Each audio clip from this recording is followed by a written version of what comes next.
Hey, welcome back everyone. John Bishop here with John Bishop Fine Art, and you're listening to my podcast, Conversations for Freelance Creatives. Welcome back. I'm glad you could join me. You know, we've talked over the months about all the different jobs that we have to do as creative entrepreneurs. And that's just the way of the world. I mean, if we had a larger company, we would hire these jobs out. But as it is, if you're like me, I mean, there's two people in my business, there may be only one in yours. We have to do all these jobs ourselves. And that becomes really problematic because the stress and pressure on us to do all of these things all of the time can really have a negative impact on our morale, on our productivity, on our self-worth, and can really paralyze us and make it harder for us to do the things that we actually know we must do, including our art, which is obviously the most important thing that we do. So, you know, joining up with the needs of doing our particular art, no matter what your discipline and what kind of art you produce, but we have to create that art, we have to then prepare that art, we have to photograph that art, we have to then market that art, we have to have some sort of publicity to get that marketing message out, we have to advertise, we have to sell that art, we have to keep up a business. So we have to be business managers, we have to be entrepreneurial, we have to be accountants, we have to wear all these hats, and it can become virtually overwhelming. But I'm here to say that it's amazing what people can do when they're motivated. I mean, look at Michelangelo. Now, granted, Michelangelo did not have to worry about Instagram posts, and the guy who did all the sculpting at Mount Rushmore probably had lots of time to sit and think about his taxes.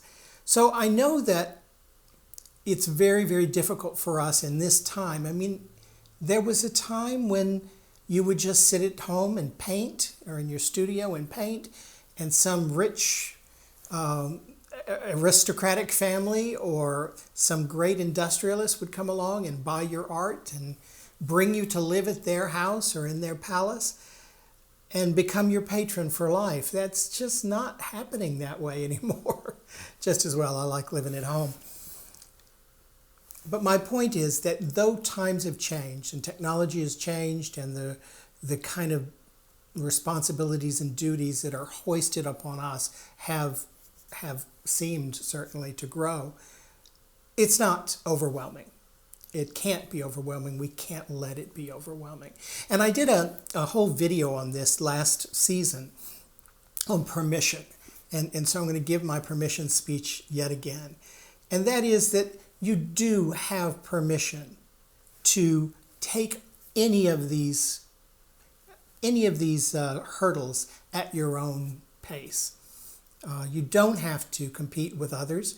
You do have to do the best you can and continue to add weight as you can carry more load. And that's really my message. Don't ever beat yourself up or allow someone else to beat you up because your website isn't the best, or that your Instagram photos aren't as sharp as they should be, or that you should be on Pinterest and you're not, and that you really don't have a great sales technique. Build all of those things as you can. You have my permission to fail. You have my permission to lag behind. You have my permission to take a break when you're feeling overwhelmed. But you also have my permission to completely succeed. And I think it's important to say at the onset because this can seem quite overwhelming. And so today what I wanted to talk about is just one more hat we have to wear and one more job we have to do, and that's graphic design. Graphic design is key to good marketing, and marketing is key to the success of your business.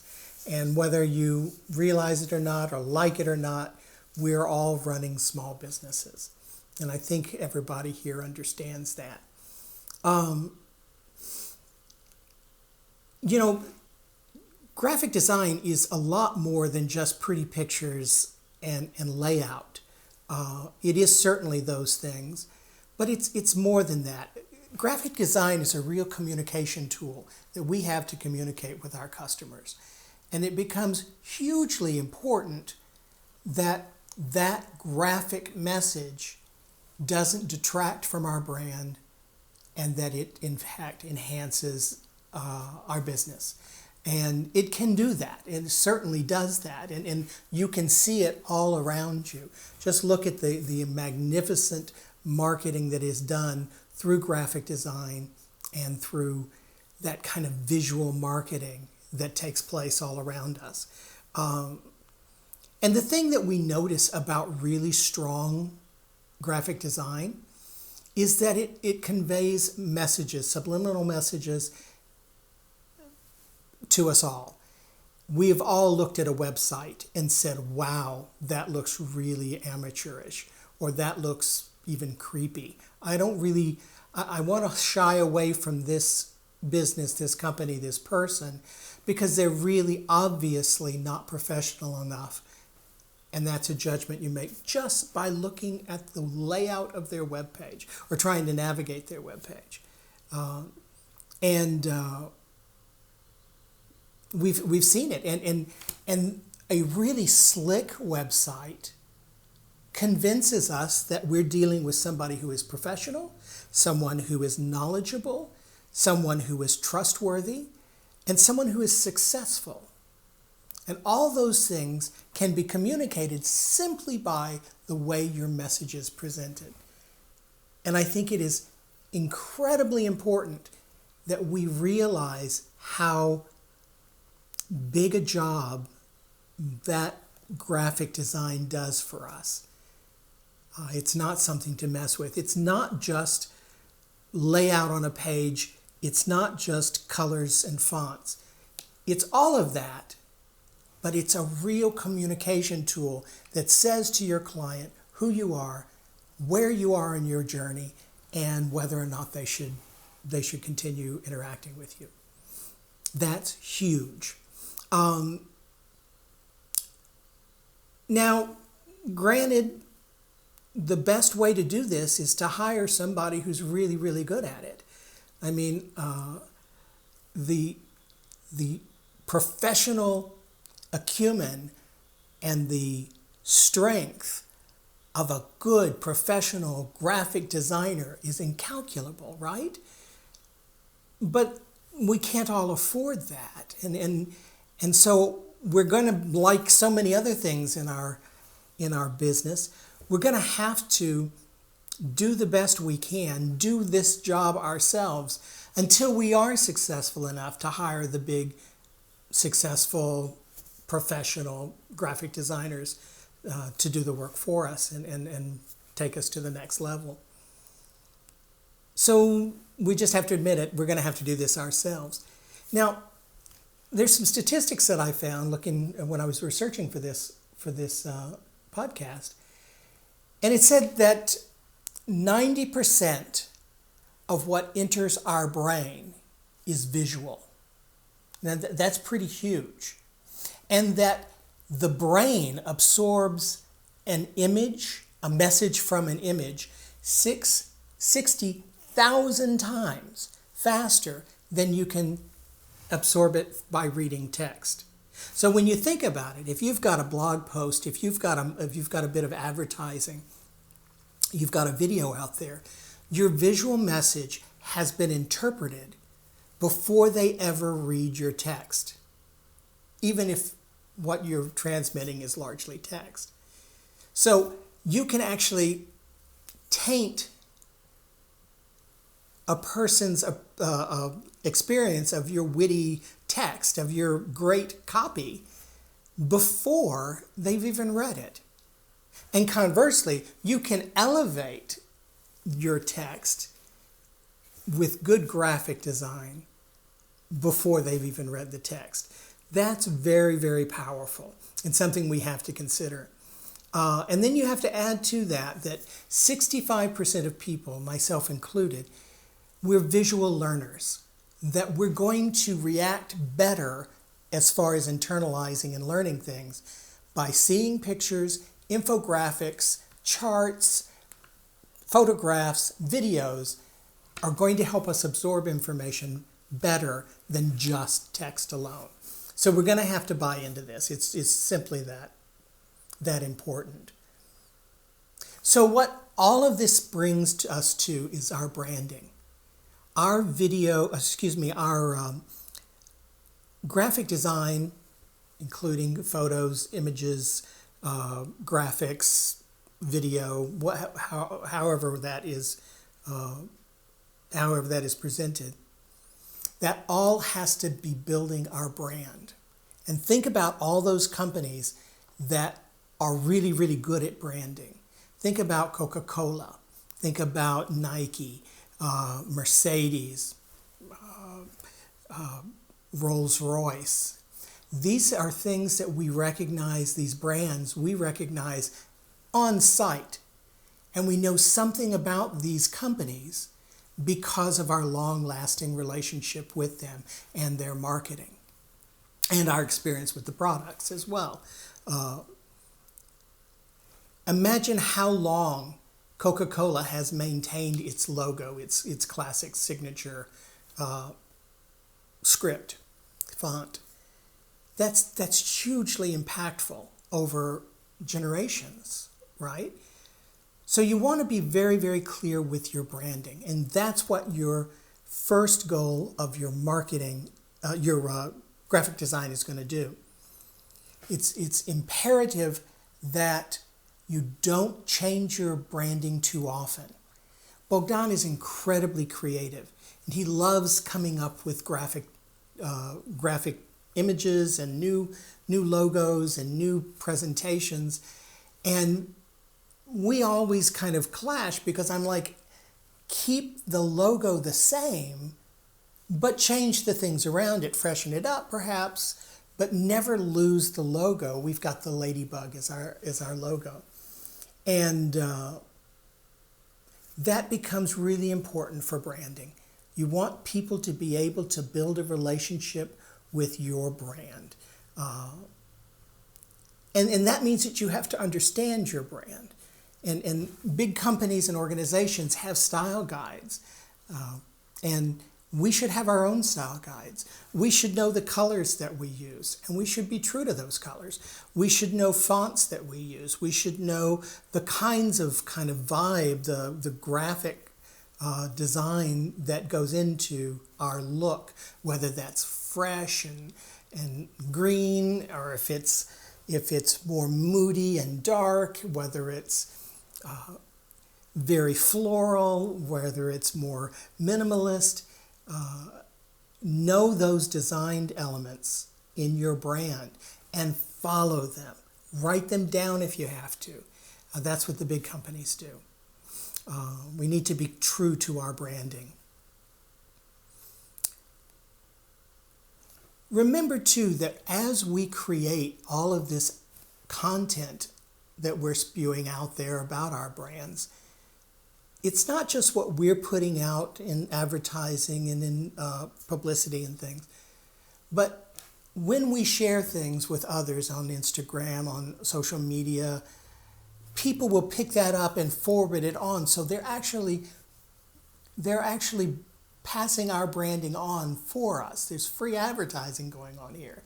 So if your company is about cupcakes, and my company is about art, painting, and I start forwarding your social media posts, I'm forwarding your branding about cupcakes, not my branding about art.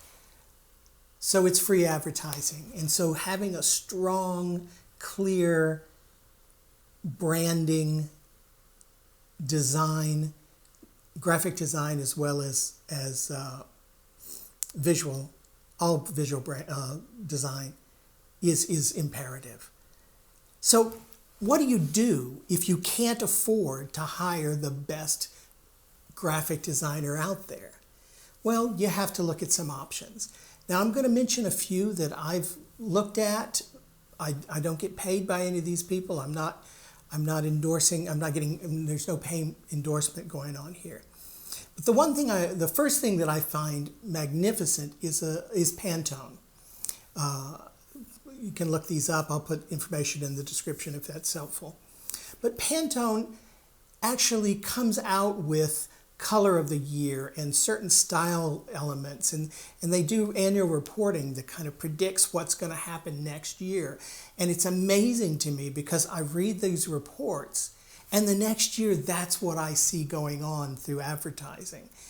It's remarkable. You can really get a heads up on color combinations and different types of elements that are going to be important in the next year's advertising world. So pay attention to that, read their reports, and apply some of that. My colors are red and green, and that's with the ladybug, and green being hopefully environmental and save the earth, conservation sorts of elements. So those are the colors that we use for Barbarossa Productions. This year, Pantone has two colors. It's kind of a gray and a yellow, and they're lovely together. I can now take those elements, those colors, and blend them into my advertising this next year. That may mean that instead of a red ladybug, maybe I have a gray ladybug, or a yellow ladybug with gray spots instead of a red ladybug with black spots. There are different ways you can kind of tap in to look fresh, to look like in a sense, like the big boys do, to take your advertising and your marketing and make it look like all the leaders in the field.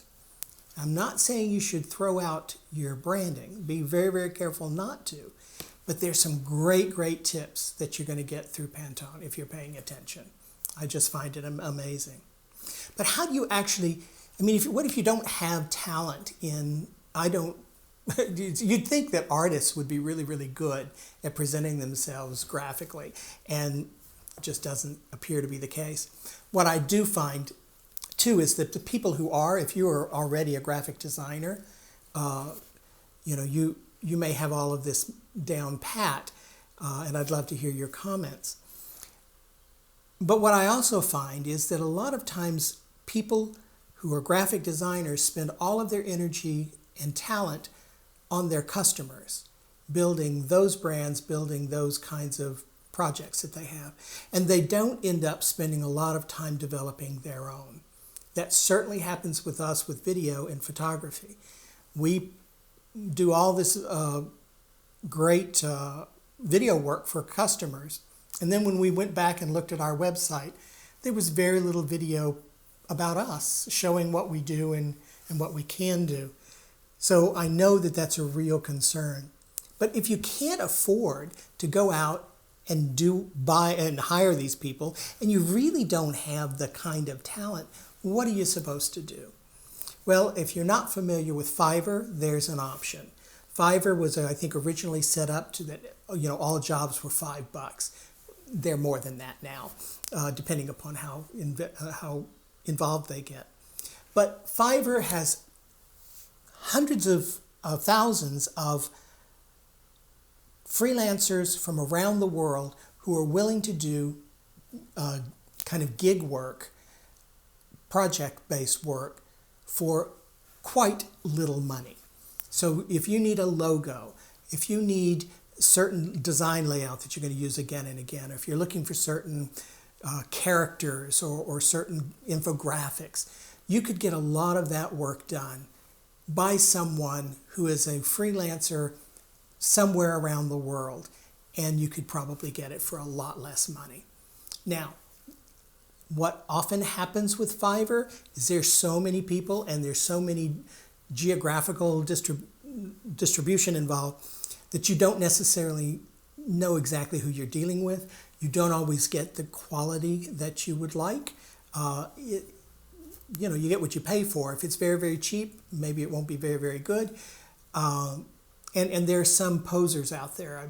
Some people will actually have fake accounts and misrepresent themselves. So it's a great way to make money. There are lots of honest people out there, but it's a very, very cheap option and might not be the best quality.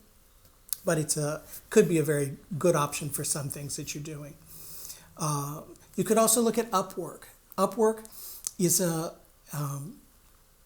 website that does the same kind of thing. It hooks up artists or designers with customers, and you basically present a job and a budget, and then designers will bid on those projects. It's going to be more expensive, much higher quality generally, though you can find quality through Fiverr. But it's generally higher quality. You tend to know who you're dealing with. They tend to be somewhat vetted, so you're not feeling like you're taking such a chance with the folks on Upwork. But it's going to be more expensive. But as your projects develop, that might well be a good choice as well. If you've not looked at some of the stock sites, iStock, Shutterstock, Adobe Stock, and there are many, many others, they also provide a lot of design elements as well that you could tap into. What's good about those kinds of sites is that they already come with license agreements sorted. So you don't have to worry that down the line you're going to find that your designer actually ripped off a design from someone else. You've got some guarantee that there's a licensing arrangement already established. But again, you're buying specific things, and they, depending upon the difficulty, could be more expensive.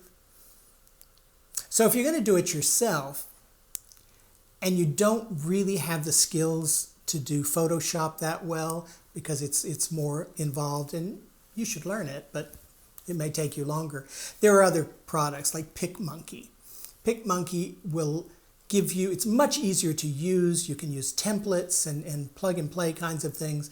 It's much faster and simpler, but is a little limited in scope. It is a monthly charge, so you have to figure out whether or not it's worth it to you. But it is so much easier, and you can move faster and get things done nicely, quickly, without this huge learning curve of having to learn a big program like Photoshop. One that I use a lot is Canva. Canva does the same thing, offers me all kinds of templates, and they're already pre-sized for different social media. So I can get one size for Pinterest, and I can go over and get a square one for Instagram. It makes it go much, much quicker. Plug and play, just throw in elements, gives you sample designs that you can just say, yes, please, and you're done. Canva, I tried the 30-day pro plan. I loved it, but I don't do enough of that kind of thing to warrant that. So they do have a free option, and I'm now using the free option for the time being. So that might be another consideration. And then if you really need more support than this is going to, we have a client right now who needs quite a bit of support. He needs graphic design elements. He needs some infographics done. He needs basically some illustration created from whole cloth, and some photography, resizing and cropping and enhancing photographs. Then if you need more support than that, there's a company called Design Pickle, and they'll actually give you a designer kind of on retainer, and you can use as much as you like, but there's a monthly charge. So you'd have to price it out to see how much support do you need, and whether or not that's, if you need it routinely, so that you would need to have somebody on call to say, quick, I need this, and then I need this, and I need this by Tuesday, and this by Wednesday. And if that person is gone, they provide you with someone else, so you get support, but you don't have to hire it out You don't have to hire an employee, and you get the support you need at a price. So you'd have to cost that out. So there are lots of options, and like I say, I'm just barely skimmed a few examples. But the important thing is that you come up with a way that you're going to be able to provide good quality graphic design in your messaging, in your branding, in your advertising, in all of your communication, whether that's your newsletter, that's your posts on social media, whether that's your calling card, your business card, whether that's your layout of your website, or anything like that, even the swag that you produce. You need to have good, strong graphic design that will make you look professional, trustworthy, successful, and you will be able to communicate with people on that subliminal level that happens before language. And I just think it's so important that we consider this and start to work these elements into our business. Anyway, that's what I wanted to talk about today. So I've really had a good week. We went to see a particular exhibition at Photo Relevance, a gallery here in town by Karen Navarro. Karen's a friend of ours, and she's a remarkable photographer. And her show, it's her first solo show through this gallery. So congratulations, Karen. It was a remarkable show, and we enjoyed it very much. We also have many things coming up. We've got our second Saturday at Silver Street. We have our third Saturday at Silver Street. We got Mother's Day coming up, so we have some special sales going on. And I'm working hard on my big exhibition coming up in July. So it's been a very, very busy time. Spring is here, and we're having a delightful week. Hope you are too. Join us next week when we're talking more about the job of being a photographer in your own business, what you need to do to take good quality images, photographs, to use in all of your marketing as well. So we'll talk about that next week. So until then, have a great week, stay creative, and I'll talk to you soon. Bye.